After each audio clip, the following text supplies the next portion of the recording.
Amém? Amém.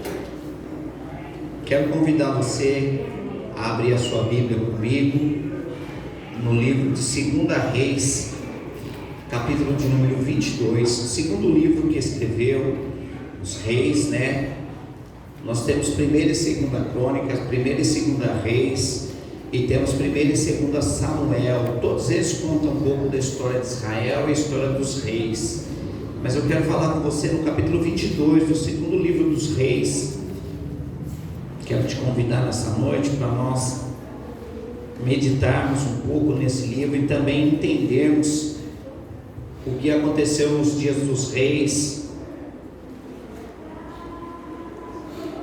Quem achou diz amém? Amém. Eu quero ler do versículo 1. Vai ser uma leitura um pouco extensiva, mas necessária para a gente entender algumas verdades que tem aqui. Amém?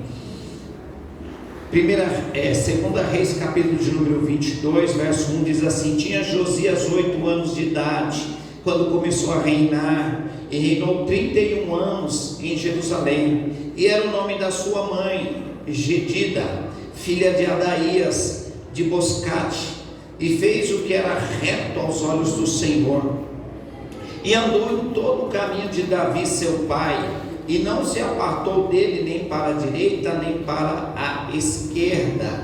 Sucedeu que no ano 18º do rei Josias, o rei mandou ao escrivão Safã, filho de Asaías, filho de Mesulão, à casa do Senhor, dizendo: sobe a Ilquias, o sumo sacerdote, para que tome o dinheiro que se trouxe à casa do Senhor, o qual os guardas do umbral da porta ajuntaram do povo, que o deem nas mãos do que tem cargo da obra, e estão encarregados da casa do Senhor, para que deem àqueles que fazem a obra que há na casa do Senhor, para repararem as fendas da casa, aos carpinteiros, aos edificadores, aos pedreiros, e para comprar madeira e pedras lavradas, para repararem a casa.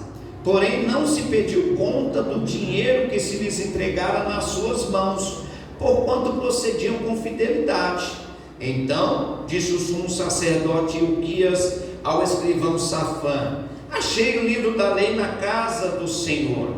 E Ilquias deu o livro a Safã, e ele o leu.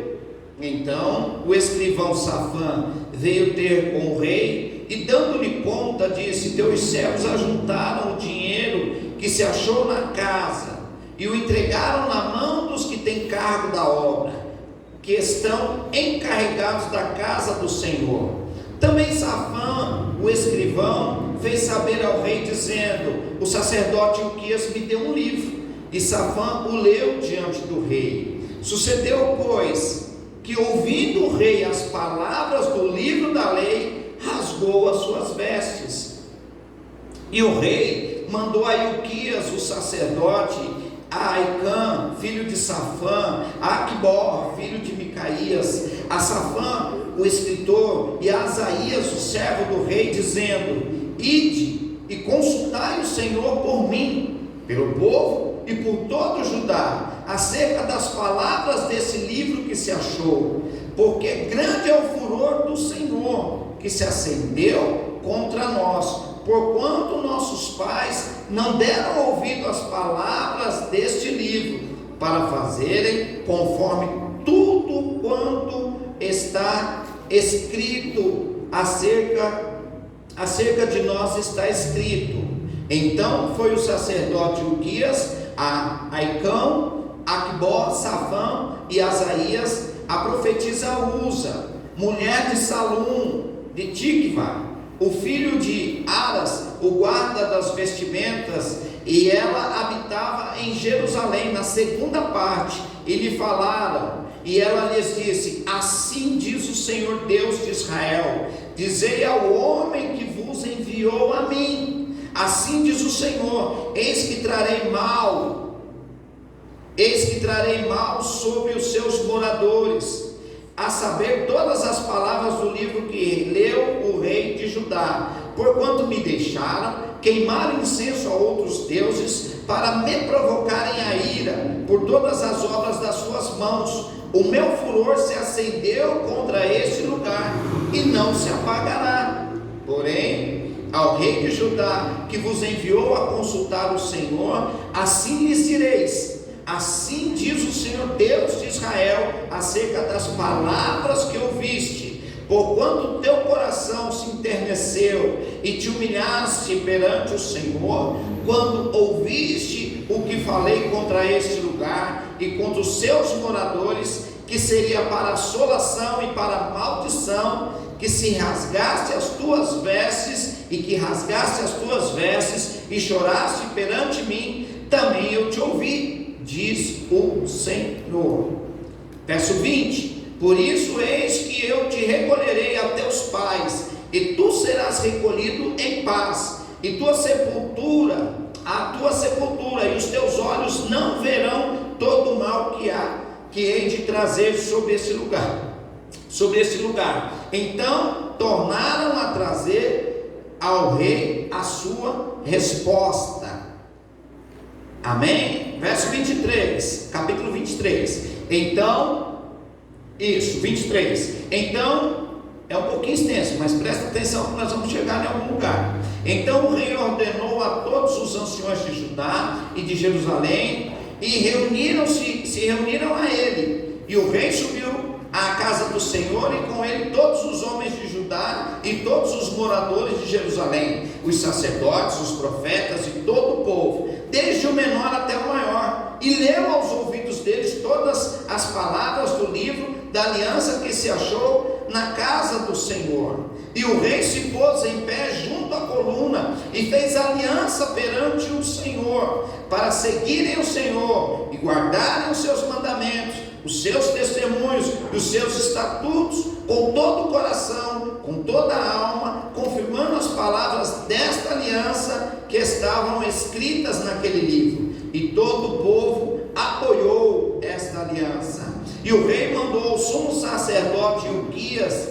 aos sacerdotes da segunda ordem e aos guardas do umbral da porta, que tirassem do templo do Senhor todos os vasos que se tinham feito para Baal, para o bosque e para todo o exército dos céus, e os queimou fora de Jerusalém, nos campos de Cedron, e levou as cinzas deles a Betel.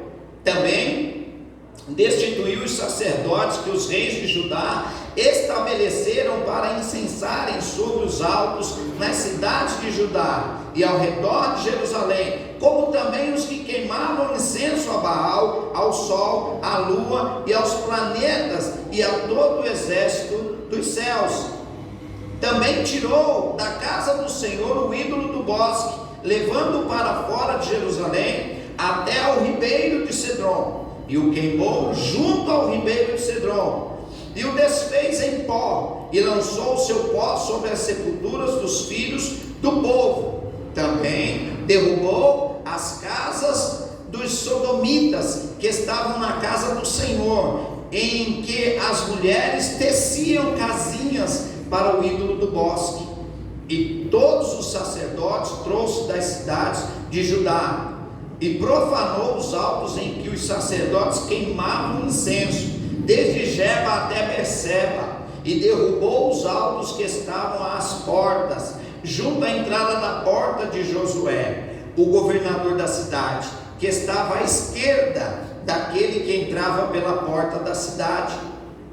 Mas os sacerdotes dos altos não sacrificavam sobre o altar do Senhor em Jerusalém, porém comiam pães ázimos no meio dos seus irmãos. Também profanou a Tofete, que está no vale dos filhos de Rinom, para que ninguém fizesse passar a seu filho ou a sua filha pelo fogo, consagrados ou edificados ou dados a Moloque. Também tirou os cavalos que os reis de Judá tinham dedicado ao sol, aqui é o Deus Sol, a entrada da casa do Senhor, perto da câmara de Natã-Meleque, o camareiro, que estava no recinto, e os carros do sol queimou a fogo. Também o rei derrubou os altares que estavam sob o terraço do cenáculo de Acaz, os quais os reis de Judá tinham feito, como também o rei derrubou os altares que fizera Manassés. Esse Manassés é avô do rei, nos dias dos atos da casa do Senhor. Esmiuçados, tirou dali, lançou o pó deles no ribeiro de Cedron. E o rei profanou também os altos que estavam defronte de Jerusalém, a mão direita do monte de Mazite, os quais edificaram Salomão, rei de Israel, a Astarote, a abominação dos sidônios, a Quemos, a abominação dos moabitas, e a Milcom, a abominação dos filhos de Amon. Semelhantemente quebrou as estátuas, cortou os bosques e encheu o seu lugar com ossos de homens. E também o altar que estava em cima, em Betel, e o alto que fez Jeroboão, filho de Nebate, com que tinha feito Israel pecar, esse altar derrubou juntamente com o alto, queimando o alto, em pó o esmiuçou e queimou o ídolo do bosque. E virando-se Josias, viu as sepulturas que estavam ali no monte, e mandou tirar os ossos das sepulturas, os quais o queimou sobre aquele altar, e assim profanou conforme a palavra do Senhor que profetizara o homem de Deus quando anunciou essas palavras. Então disse: que é esse monumento que vejo? E os homens da cidade lhe disseram: é a sepultura do homem de Deus que veio de Judá e anunciou essas coisas que fizeste contra este altar, ou contra o altar de Betel. E disse: deixai estar, ninguém mexa nos seus ossos. Assim deixar estar os seus ossos com os ossos dos profetas que vivera em Samaria. Os demais disto também Josias tirou todas as casas dos altos que havia nas cidades de Samaria, e que os reis de Israel tinham feito para provocarem a ira do Senhor, e lhes fez conforme todos os atos que tinha feito em Betel, e sacrificou todos os sacerdotes dos altos que havia ali sobre os altares, e queimou ossos humanos sobre eles. Depois voltou a Jerusalém, e o rei deu ordem a todo o povo, dizendo: isso não é uma convocação comum, é uma ordem: celebrai a Páscoa ao Senhor vosso Deus, como está escrito no livro da aliança, porque nunca se celebrou tal Páscoa como desde os dias dos juízes que julgavam Israel, nem todos os dias dos reis de Israel, nem tampouco dos reis de Judá. Porém, no 18º ano do rei, Porém, no ano 18º do rei Josias, esta Páscoa se celebrou ao Senhor em Jerusalém. E também os adivinhos, os feiticeiros, os terafins, os ídolos e toda abominação que se viam na terra de Judá e em Jerusalém, os extirpou Josias, para confirmar a palavra da lei que estava escrito no livro que o sacerdote Ilquias achara na casa do Senhor. E antes dele não houve rei semelhante, que se convertesse ao Senhor com todo o seu coração, com toda a sua alma e com todas as suas forças, conforme toda a lei de Moisés. E depois dele nunca se levantou outro tal. Todavia o Senhor não se demoveu do ardor da sua grande ira com que ardia contra Judá, por todas as suas provações com que Manassés o tinha provocado. E disse o Senhor também a Judá: hei de tirar de diante da minha face, como tirei a Israel, e rejeitarei esta cidade de Jerusalém, que escolhi, como também a casa que disse: estará ali o meu nome. Ora, os mais dos atos de Josias e tudo quanto fez, porventura não está escrito no livro das crônicas dos reis de Judá? Nos seus dias subiu Faraó Neco, o rei do Egito, contra o rei da Síria ao rio Eufrates, e o rei Josias lhe foi ao encontro, e vendo-lhe, o matou em Megido. Amém? Só até aqui. Mas eu quero que você feche a sua Bíblia aí, no seu lugar, Feche os teus olhos também, segura aí. Senhor nosso Deus e Pai, está aqui a tua palavra, Senhor, um pouco extensa, um pouco longa, mas que o Senhor venha ministrar cada coração nessa noite, falar conosco, do mais novo ao mais velho, Pai, de cada um que aqui está, Pai, o homem, a mulher, o adolescente, a criança, o jovem, que o Senhor ministre o nosso coração, nos dê instrução, e o teu nome, Pai, seja glorificado. Tira todo e qualquer impedimento dos nossos olhos, nos capacita e nos fortalece para a honra, para a glória e para o louvor do teu nome. Amém e graças a Deus. Amém. Você pode sentar. Obrigado por ter ficado de pé. Deus abençoe.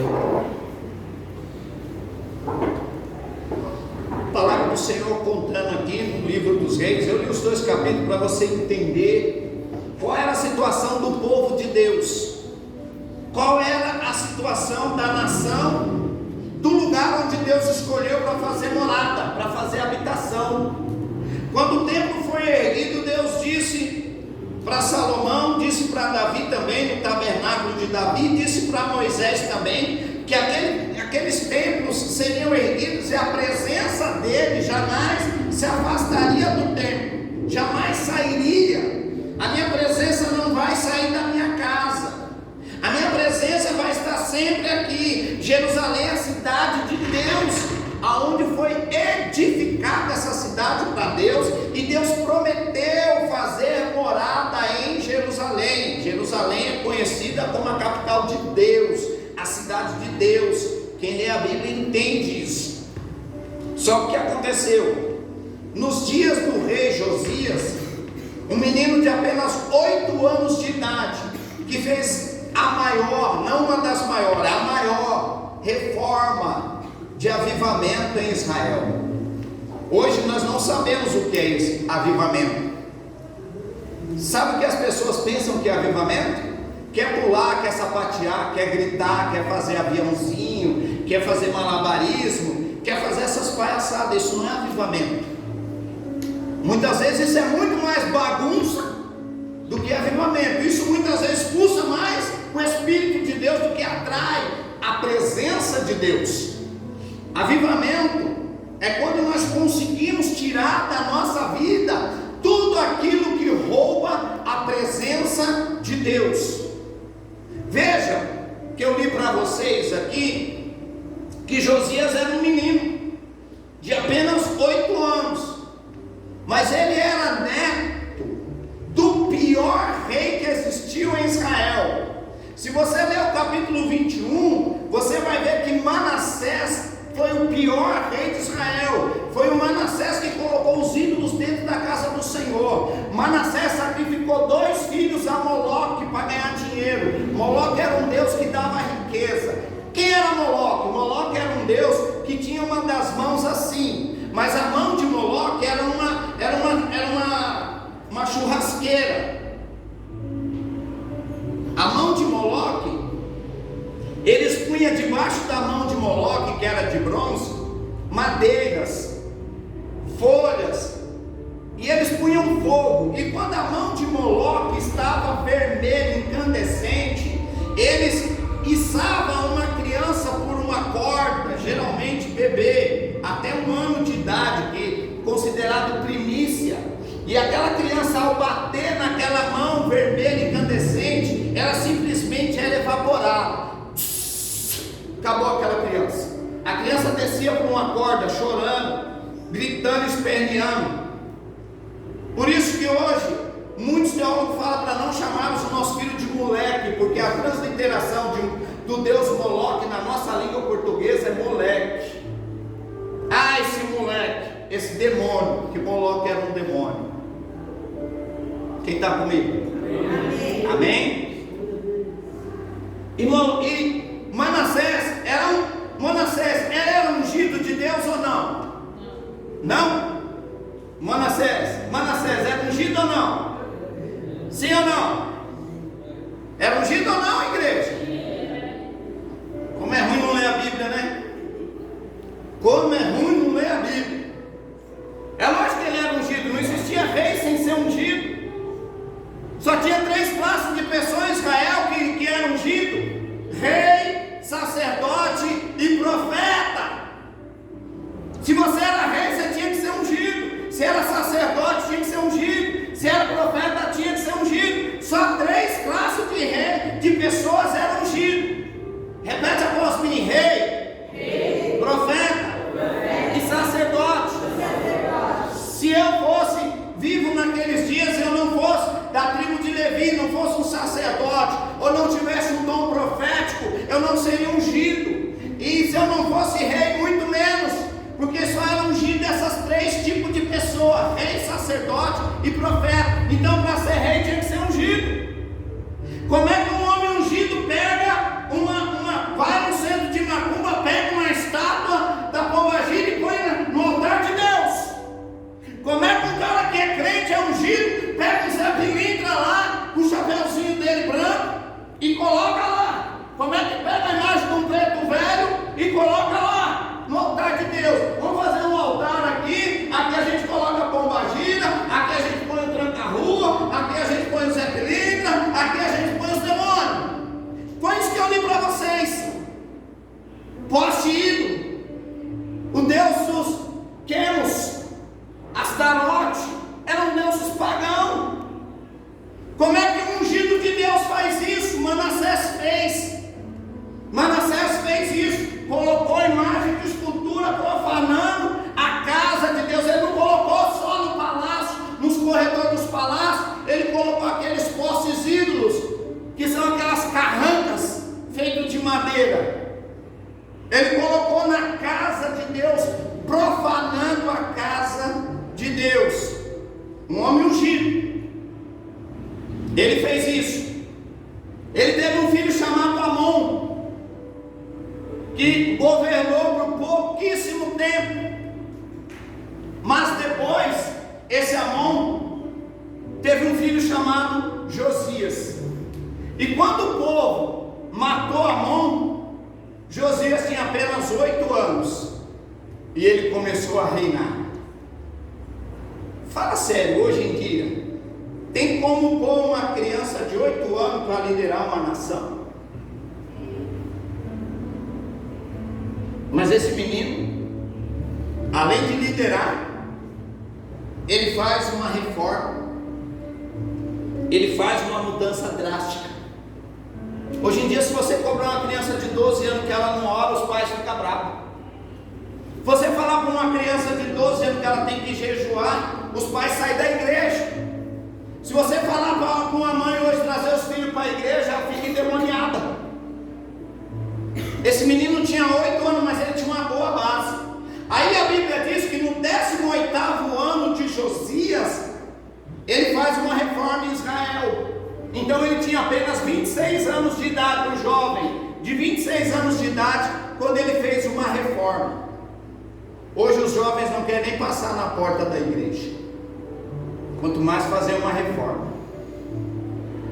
Ele faz uma reforma, e para você que não é acostumado, eu li esse texto 3 vezes, capítulo 21, 22 e 23, para mim ter autoridade para falar para você. Quando ele faz essa reforma, o Josias, o rei Josias, com 26 anos, ele manda ver se tinha dinheiro lá, se o povo estava trazendo a oferta no templo. E a oferta que estava no templo, ele reuniu, mandou contar e mandou entregar na mão dos pedreiros, dos carpinteiros, dos homens que faziam a reforma, que comprassem madeira, pedra lavrada, ou seja, aquela pedra bonita, polida, e arrumasse o templo, arrumasse a casa de Deus. E no meio dessa reforma, quando ele manda a Safã, o escrivão, eu sei que esses nomes é ruim de guardar, mas Safã, ele não era sacerdote, ele era escrivão. O escrivão era quem assistia diante do rei e anotava as crônicas do rei. Ele fala para Safã: vai até Ilquias, o sumo sacerdote, e vê com ele como é que está a reforma. Quando eles começam a fazer uma reforma no templo, veja que esse menino já reinava há 18 anos. Quando ele começa a fazer a reforma no templo, eles começam a tirar as tranqueiras, e lá esquecido, abandonado, no meio das tranqueiras, o que ele acha?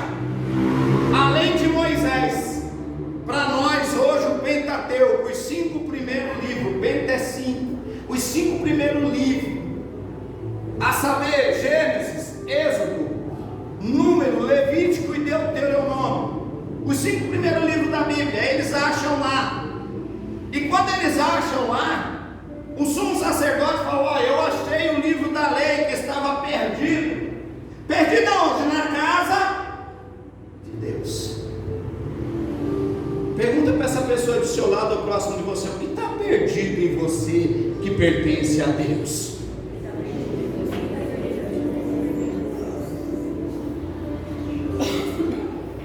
O que está perdido aí? O que você perdeu e você não foi longe para perder. Você perdeu tomando ceia. Você perdeu sendo batizado. Você perdeu se dizendo cristão.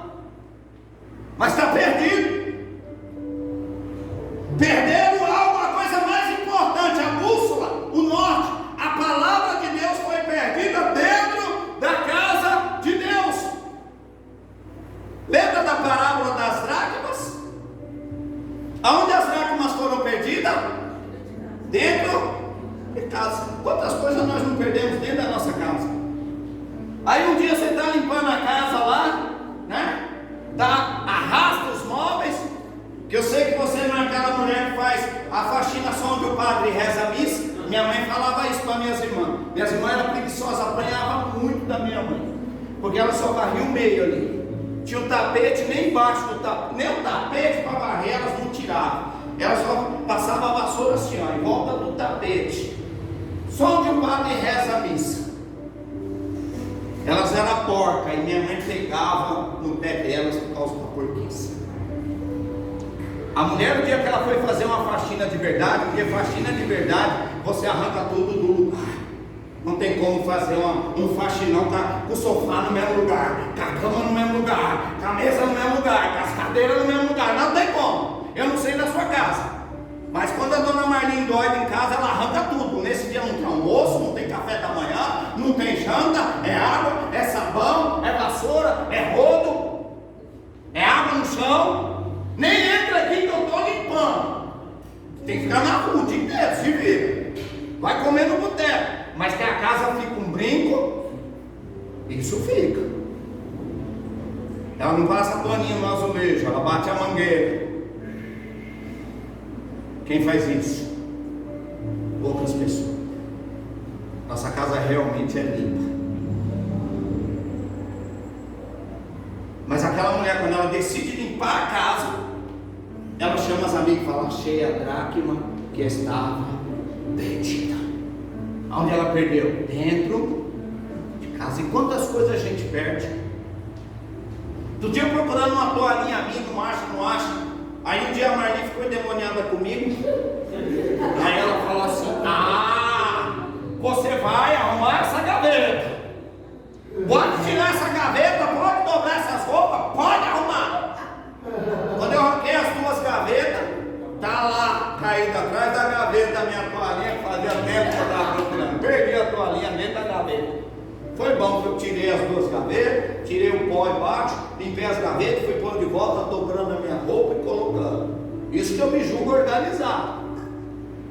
Não vou nem falar do meu filho, que vocês vão ficar doidos. A Vânia acho que pasta na mão. Né, Vânia? Nossa, esse nosso aí já caguetou. Mas quando o rei Josias cisma de fazer uma faxina espiritual no templo, ele acha a coisa mais importante de Israel: a palavra de Deus. Ele acha a palavra de Deus. Será que nós, nos dias de hoje, já não perdemos isso, mesmo vindo para o culto?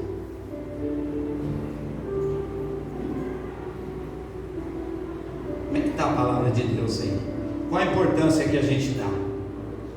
Será que a gente vem para o culto realmente para ouvir a palavra de Deus, para entender o que Deus quer da nossa vida? E melhor ainda, né? Para a gente pôr em prática? Ou a gente já ouve a palavra de Deus, entra no ouvido e sai no outro? Algumas coisas acontecem quando a gente faz uma reforma e procura as coisas de Deus que se perdeu muitas vezes dentro do templo, dentro de nós. Se você quiser complementar, em 2 Crônicas 34 também está esse mesmo texto, do 14 até o 21, fala a mesma coisa. Eu quero passar para você algumas coisas aqui. Quando o rei ouviu Safã ler o livro, ele se indignou. Ele falou: como que eu sou ungido? E quem é que está me guiando se o livro da lei está perdido? Se eu nunca li esse livro, se o meu pai não leu esse livro, meu avô não leu esse livro. Tudo linhagem de crente. Manassés foi o pior rei, mas você sabe quem foi o pai de Manassés? Quem sabe? Quem lembra? Quem ainda tem os neurônios vivos aí? Quem era o rei então? Pai de Manassés? O rei Ezequias. O rei Ezequias foi o rei que, quando ficou doente, Deus falou para Isaías: Isaías, vai até o meu servo, o rei Ezequias, e fala para ele que certamente morrerá e não viverá. E ele tinha uma chaga, uma doença, uma úlcera, né? Uma ferida. Isaías vai até ele e fala: Ezequias, assim diz o Senhor. Olha, irmãos, as pessoas querem ser profeta, mas tem coisa que é melhor não ser profeta. Dura coisa você chegar e falar assim: pastorzão, arruma a tua casa, que a semana que vem você vai morrer, você não vai viver. Olha o tamanho dele, ele me bate. Sai daqui, vem profetizar maldição. Porque profeta hoje é a pessoa que fala bem. Olha, eis que eu te digo, veja a tua casa crescendo, teu marido firme, teus filhos fortalecidos. E as pessoas querem ouvir isso. Mas quando Deus fala assim: vai morrer, não vai viver, vai para cima da cama, não vai ter jeito, vou recolher, não vai ter como, ninguém quer ouvir. Aí fala que é profeta do caos, que é falso profeta, que profetiza maldição. Isaías foi lá e falou assim: ô rei, deixa eu falar uma coisa para você, assim diz o Senhor: morrerás, não viverás, coloca a tua casa em ordem. Isaías 38, acho que eu estou falando de cabeça, não está ali não, mas acho que é Isaías 38, verso 1, 2 e 3. Se não for 38, é 39, não, 38. Ainda tem alguns neurônios. Apesar de algumas pessoas que estão por aqui, está nessa fileira, chamar eu de velho, mas eu ainda lembro de algumas coisas. Naqueles dias Ezequias adoeceu de uma enfermidade mortal, era para morrer. Veio a ele o profeta Isaías, filho de Amós, e lhe disse: assim diz o Senhor, põe em ordem a tua casa, porque morrerás e não viverás. Verso 2. Então virou Ezequias o rosto para a parede e orou ao Senhor e disse: ah, Senhor, peço, lembra agora, Pai, de que andei diante de ti em verdade. Eu fui bom, Senhor, eu fiz o que era certo, Senhor, eu fiz escolha certa, Senhor, eu fui honesto, Senhor, e com o coração perfeito, e fiz o que era reto aos teus olhos. E chorou Ezequias muito, se derramou em lágrimas. Então veio a palavra do Senhor a Isaías dizendo, quando Isaías sai do quarto dele, sai do palácio, que ele está cruzando o portão do palácio para ir embora, o Senhor fala: volta lá, Isaías, fala para o meu servo Ezequias que eu vou mudar a história. Vai e dize a Ezequias: assim diz o Senhor, o Deus de Davi teu pai, ouvi o quê? E vi o quê? Ouvi a tua e vi as tuas. Isso significa duas coisas: Deus vê e Deus ouve.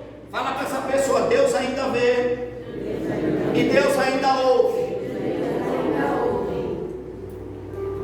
E vi as tuas lágrimas, e eis que acrescentarei aos seus dias 15 anos. Eu li esse texto para você entender que a prorrogação de vida que Deus deu para Ezequias não foi bom para ele, foi ruim. Porque no terceiro a mulher dele engravidou. E quem que nasceu? Manassés, o pior rei. Se ele tivesse morrido, esse traste não tinha nascido. Tem coisa na nossa vida que Deus quer matar, porque lá na frente vai trazer vergonha, vai trazer tristeza e vai trazer dor. Fala para essa pessoa que você está entendendo.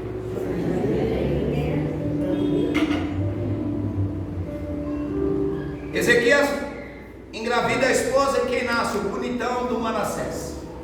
Quando Ezequias morre, o bonitão de Manassés começa a reinar e começa a colocar o que nunca viu o pai colocando. Quando você estuda a história do rei Ezequias, e eu fui obrigado a fazer isso com base no meu curso de teologia, a história dos reis do Antigo Testamento, você tem que pesquisar a história dos reis, quando eles começaram a reinar, quantos anos reinaram, quando eles morreram e se eles foram bom ou mal. Isso dos reis do reino do norte, de Samaria, e isso do reino do sul, de Jerusalém. Se você não sabe, existe um Israel dividido em dois, porque depois de Salomão, Israel foi dividido entre as tribos: tribo do norte, tribo do sul, reis do norte, reis do sul. Então você começa a estudar. Quando você estuda a vida de Ezequias, sabe o que aconteceu na vida de Ezequias? Ele foi um dos caras que, para fazer uma reforma em Israel, não do tamanho de Josias, da reforma de Josias, mas uma situação de crise que eles estavam passando, ele colocou 3 dias em Israel de jejum absoluto, nos quais não comeu homem, mulher, criança, nem de peito as mães, era proibida de dar o seio para os bebês. 3 dias de greve geral de fome, sem comer nada, de jejum, e ainda mandou cortar a ração dos animais. Nem homem, nem mulher, nem criança, nem os animais comeram por 3 dias, até que Deus deu a resposta para o rei Ezequias. Esse era o rei Ezequias que Deus mandou arrumar a casa. Agora, se Deus manda Ezequias arrumar a casa, imagina eu. Aí fala para essa pessoa do seu lado: imagina você.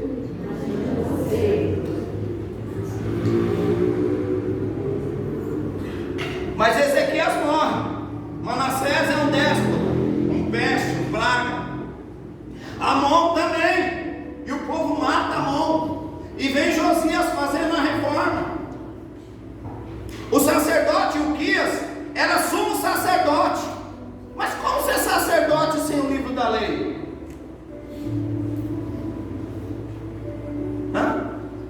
Alguém pode responder? Se não dá para ser rei, receber a unção sem o livro da sem o livro da lei, quanto mais ser sacerdote, obreiro, sumo, líder do templo, sem o livro da lei. Sabe o que significa o livro da lei? A palavra de Deus. Pergunta para essa pessoa: você perdeu a palavra de Deus? Pergunta aí. Quando a palavra foi reencontrada e lida, sabe o que houve?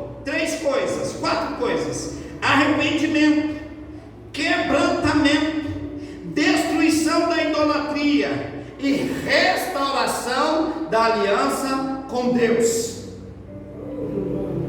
Quando foi achado a Bíblia daqueles dias, foi restaurado, foi colocado um arrependimento no coração deles. E isso começa pelo rei. O rei, quando Ilquias lê as escrituras, olha lá, quando ele lê as escrituras, o que o rei faz? O rei rasga as suas vestes. Rasgar as vestes é sinal de arrependimento. Ele se arrependeu. Segundo, rasgar as vestes simboliza aqui também quebrantamento. Ele se quebrou na presença, ele se humilhou, ele disse: Senhor, quantos anos eu estou já, com 20 e poucos anos, eu nunca li a tua palavra, eu estou totalmente fora. Ele era o rei, ele podia ser soberbo, levantar o nariz e falar: vou passar para o povo e sair, mas eu não preciso de Deus, não. Eu tiro isso aqui de letra, mas não. Ao contrário, ele se quebrantou. Ah lá, obrigado, Edson. Sucedeu, pois, que ouvindo o rei as palavras do livro da lei, rasgou as suas vestes. Quantas vezes a gente ouve Deus falar alguma coisa para nós e nós não nos quebramos na presença de Deus? A gente quer avivamento, a gente quer isso, quer aquilo, mas a gente não quer transformação. E sem a palavra de Deus não há compromisso com Deus e não há transformação. Em terceiro lugar, o rei tirou toda a idolatria. Já tinha 18 anos que ele era rei, convivendo com poste e ídolo. Era 18 anos sendo rei, convivendo ali, né, com Quemos, com os deuses dos amorreus, com os deuses pagãos, dentro da casa dele, dentro do palácio dele, dentro da casa de Deus, a qual ele era um dos líderes ungidos de Deus. Mesmo estando dentro da casa de Deus e governando ela, a idolatria era forte lá dentro. Como está a idolatria dentro da nossa casa? Ai, pastor, eu não sou idólatra, não. Você é sim. A gente muitas vezes é idólatra, porque muitas vezes a gente idolatra mais o celular, as redes sociais, do que a gente tira um tempo para ler e meditar na palavra. A palavra de Deus está perdida dentro de nós. Naqueles dias a palavra de Deus estava perdida dentro do templo, mas hoje muitos não têm coragem de pregar isso. Sabe por quê? Isso não traz membresia, isso afasta a membresia, porque tem gente que não gosta de ser cobrada, e se ela for confrontada ou cobrada, ela não troca de vida, ela troca de igreja. É melhor trocar de ministério do que mudar a minha vida, mas um dia estaremos diante de Deus e não diante de uma igreja de pedra, aonde nós perdemos a palavra, aonde nós viemos aqui e ouvimos um sermão, mas no outro dia a gente faz a mesma coisa. Quantas vezes a gente sabe o que está errado na nossa vida, mas a gente continua fazendo. A gente sabe onde precisa mudar, mas a gente não muda. Para correr e adiantar e ganhar espaço, coloca o capítulo 23.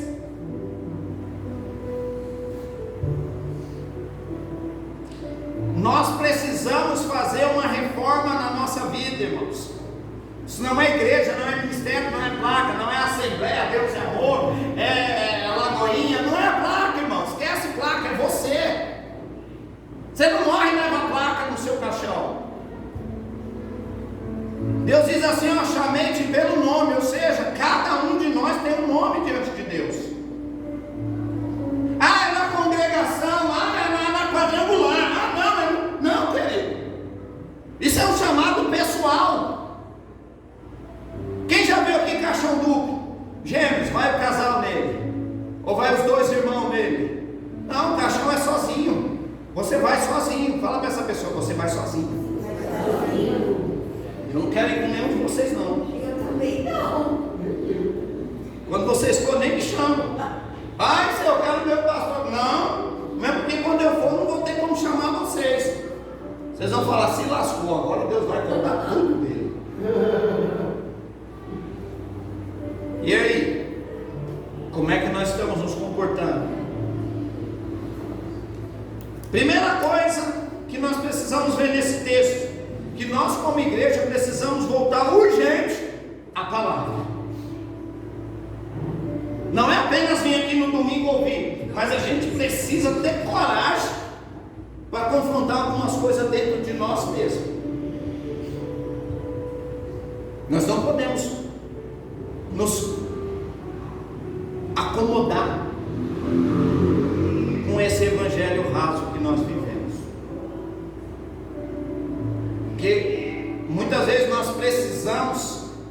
fazer alguma coisa que é muito difícil, mas a gente dá um jeito e faz.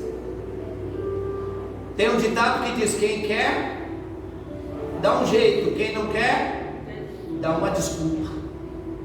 E muitas vezes nós preferimos dar desculpa.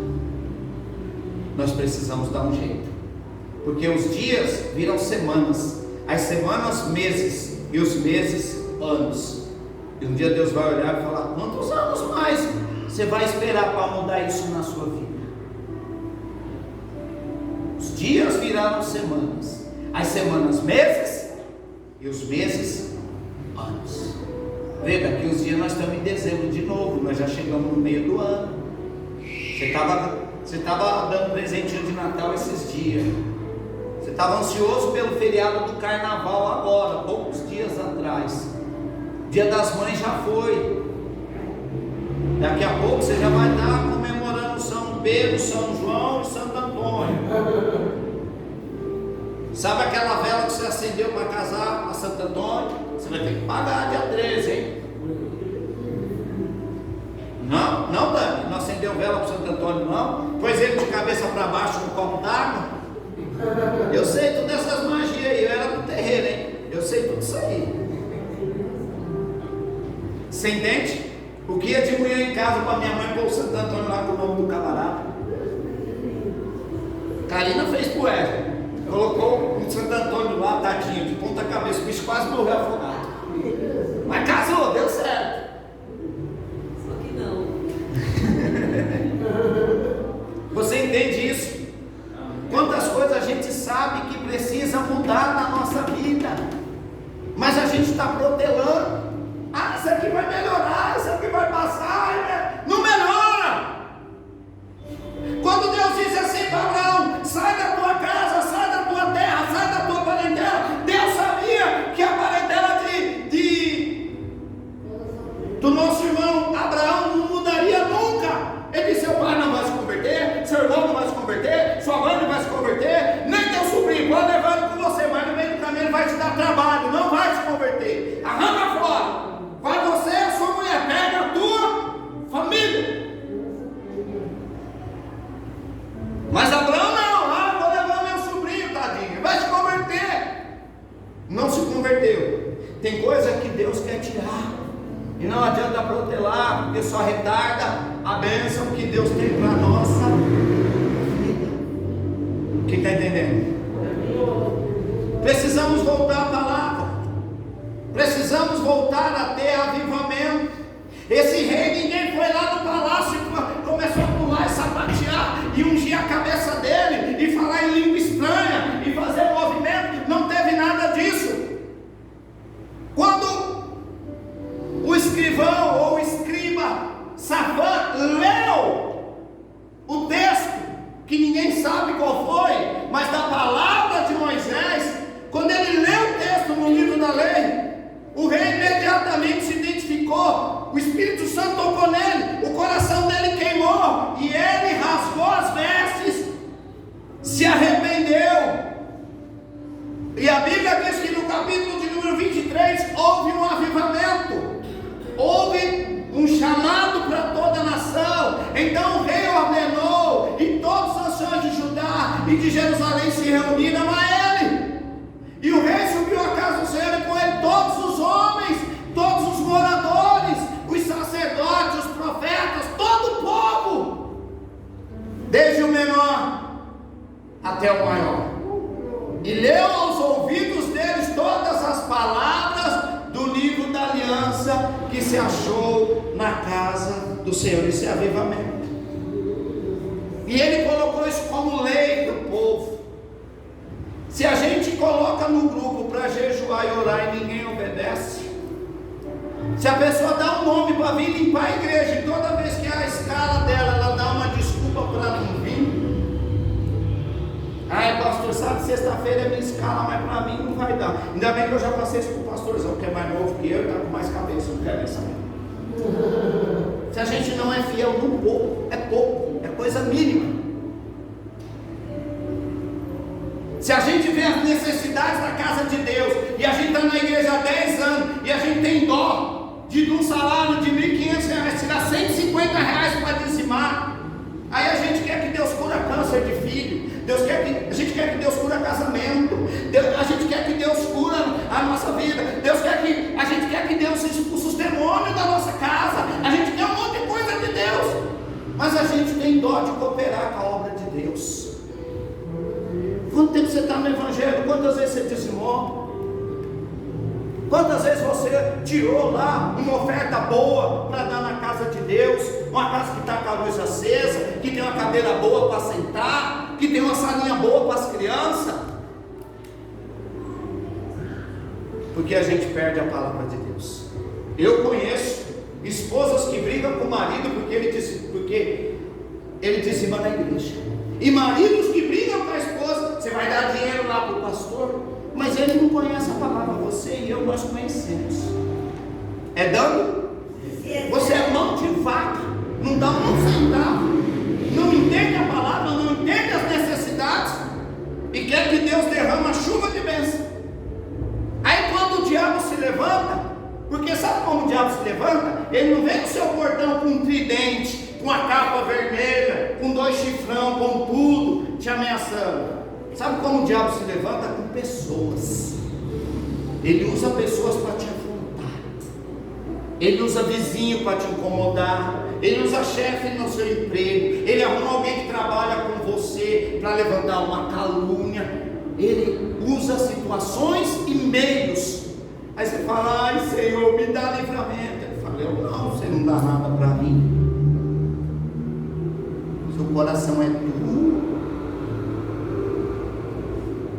Quando nós era da Umbanda, tinha que dar galinha, tinha que dar bode, tinha que dar champanhe para a pombagira, tinha que dar charuto para o caboclo,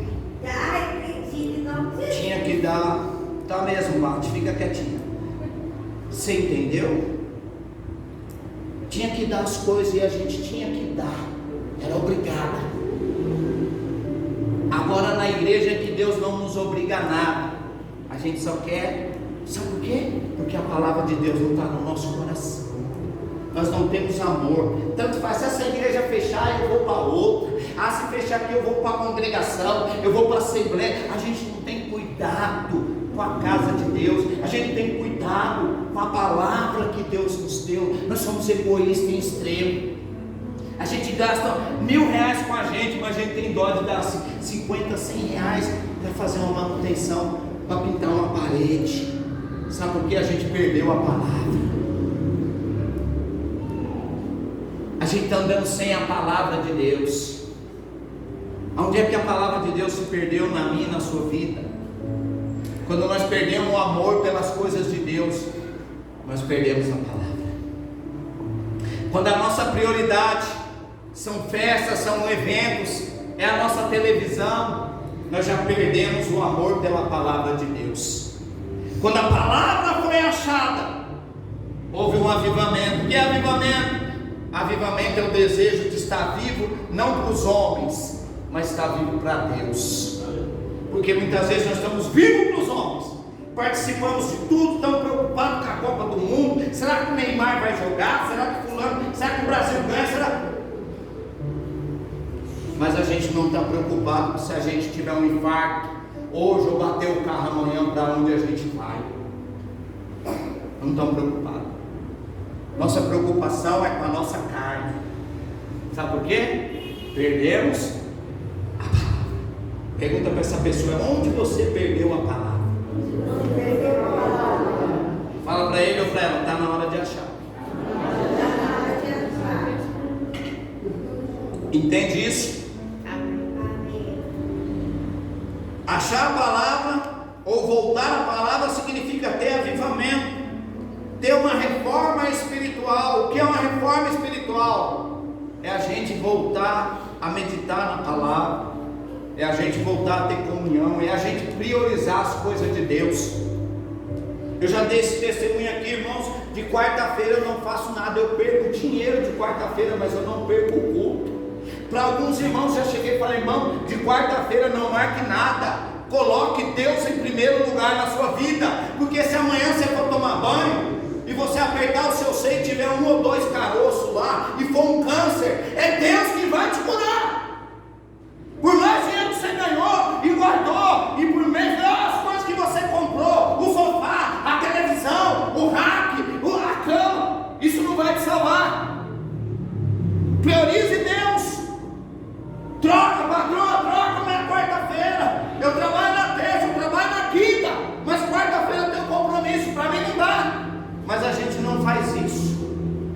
Está frio, a gente não vem para a igreja.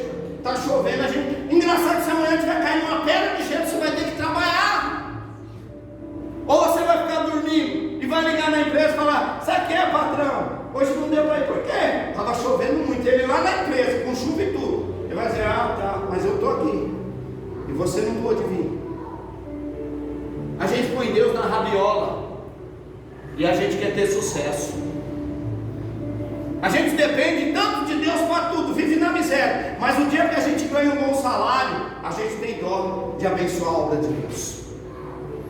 Aí a gente viaja, a gente compra tênis, compra roupa, compra sapato, troca um carro. A gente faz um carnaval. Aí fala assim: vamos pintar a igreja, precisa de uma lata de coral, que foi R$280 que a gente pagou em cada lata. Você pode dar pelo menos meia lata de tinta para a gente? Pode ser 50, porque meia lata não, pode ser um quarto. Porque a gente perdeu. Estamos perdendo a palavra de Deus dentro do templo. Deus precisa ser prioridade na minha e na sua vida. Ah, pastor, o pastor só prega para bater. Não, eu prego para te confrontar, para você ver, porque palavra, evangelho, se você não sabe, é confronto. Se você for numa igreja que toda hora levanta um profeta a teu favor, eita glória, manto, eis que vejo, Deus está trocando teu carro esse ano. Ei, vejo, você não vai ser mais motorista de ônibus, não, você vai ser chefe dessa empresa aí. O teu salário de 7.000 vai para 20. Eu vou te dar o mundo e a terra. Irmãos, evangelho não é ganho, é perda. Você entrou no evangelho para perder. Você vai perder coisas nesse mundo para ganhar salvação. A Bíblia diz: de que adianta o homem ganhar o mundo inteiro se ele perder a salvação, se ele perder a sua alma? Evangelho não é ganho, é perda. Se você não quer perder, vai para o budismo. Vai fazer pacto com o cão. Você tem que ir para outro lugar. Evangelho é o lugar onde a gente perde. Evangelho é o lugar onde Deus tira as coisas da nossa vida. Evangelho é onde Deus tira amigo que te leva para o boteco, te leva para a biqueira para cheirar, te leva para o boteco para beber. Evangelho é para tomar as coisas ruins que você tem, jogar fora e colocar coisas que você não vai gostar tanto, mas que vai limpar, purificar, transformar a tua alma, limpar a tua casa e mudar a história da tua vida. Evangelho é isso, é boas novas. Quem está no evangelho para ganhar vai se decepcionar sempre, porque evangelho é perda. Quem quer vir após mim, negue-se a si mesmo, toma a sua cruz e me siga. Isso não é ganho. Evangelho é para quem está disposto a servir a Deus em tempo e fora de tempo, quando tiver sol, mas quando tiver chuva, quando tem uma festa de um parente, mas também quando não tem festa nenhuma. Evangelho não é ganho, é perda. Se você está no evangelho esses anos todos, em busca de ganhar: ai Senhor, me dá uma casa, ai Senhor, me dá um carro, ai Senhor, me dá, ai Senhor, me dá. Você não entendeu o que é evangelho. Você não está aqui para ganhar nada, você está aqui para perder tudo. Perdendo tudo por amor e com alegria, dono da minha vida. É assim? Se você está aqui para ganhar, você não está afim de perder tudo. Você não perde um aniversário de um parente no dia do culto. Pastor, hoje eu não vou porque a minha prima está fazendo uma festinha aqui, tem um bolinho para o meu sobrinho e não vai dar para mim ir para o culto. Você perdeu a palavra. Perdeu. Ah, eu não vou vir mais nessa igreja. Não vem. Perdeu a palavra. Quando ela te confronta, você prefere mudar de igreja. E é mais fácil chegar na outra igreja falando mal do pastor. Sabe que eu saí da Graça e Paz? Tinha um negão lá que era pastor, que dava até soco no fígado da mulher. Eu saí dessa igreja, porque ele batia no rim da patrulha. Não é? Não é revelação? Revelação. Aí eu mudei de igreja. Mas ela não conta o que ela aprontava, a culpa é dele. A gente prefere mudar de evangelho, mudar de ministério, do que mudar de vida. Evangelho, irmãos, é fonte de perda, não de lucro. Quem lucra com o Evangelho, sabe quem é? O ladrão e salteador. Se você quer ir para o céu, quer uma vaga nos portões celestiais, Evangelho é perda. Ah, mas se eu dizimar, eu não pago isso. A vida é feita de escolha. Quanto custa a salvação da sua alma e da minha? Quanto custa um câncer na vida do filho e a gente orar e Deus curar? Quanto custa um filho endemoniado e a gente orar e o demônio bater em retirada? Eu nunca expulsei tanto demônio junto com alguns pastores como ontem no encontro que eu fui em Itanhaém. Ontem eu estava em Itanhaém, no culto de libertação. A gente pensa que a gente expulsa demônio no nosso encontro com Deus, tá? Nós ficamos quase 2 horas expulsando demônio, um pior que o outro. Isso que tinha obreiros bons lá, obreiros melhor que eu, de 10-0. Mas sabe por quê? Tudo crente, viu? Mas tudo gente que não quer renunciar nada, mas quer ganhar tudo. Como é que está a palavra? Está perdida? A palavra dentro de nós está perdida? Ou a gente está disposto a sacrificar para ter uma vida melhor diante de Deus? O Senhor diz assim, ó: me busque em primeiro lugar, as demais coisas eu vou acrescentar. Mas tudo é desculpa para nós não ir para a igreja. Uma hora é o filho, uma hora é o tempo, uma hora é o emprego, uma hora é o marido, uma hora é a mulher. E a palavra está perdida lá. E nós dizemos que nós somos ungidos do Senhor. Ai, nós é tudo ungido do Senhor, nós estamos a ceia, o Espírito Santo é em mim, aleluia. Mas o livro está perdido, a palavra de Deus. Se alguém falar para você citar 3 milagres de Jesus no livro de Lucas, você sabe? Ah, vai, no livro de Mateus, que é mais fácil. Não vou nem falar no Evangelho de João, que é mais complicadinho. Sabe por que a gente não tem tempo? Se coloque de pé.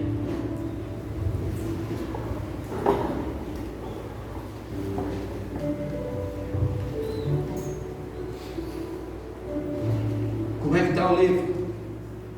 Nós estamos achando a palavra de Deus, ou ela está perdida dentro do templo? Que a gente ouve o Evangelho, mas quando a gente é confrontado para pôr em prática, a gente já não vai mais para a igreja. Aí eu não vou não, me senti ofendido com aquilo que o pastor falou. Aí eu não vou não. Eu acho que o pastor exagerou, não é tudo isso não. Aqueles homens eram sacerdotes, né? Levitas e o rei. E a palavra estava perdida.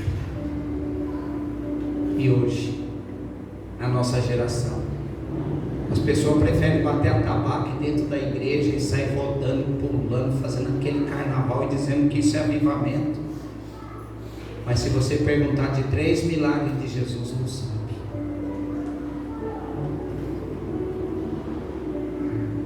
Eu quero que você não precisa vir aqui na frente não, mas aí no seu lugar, faz uma aliança aí com o Senhor, de buscar mais a palavra.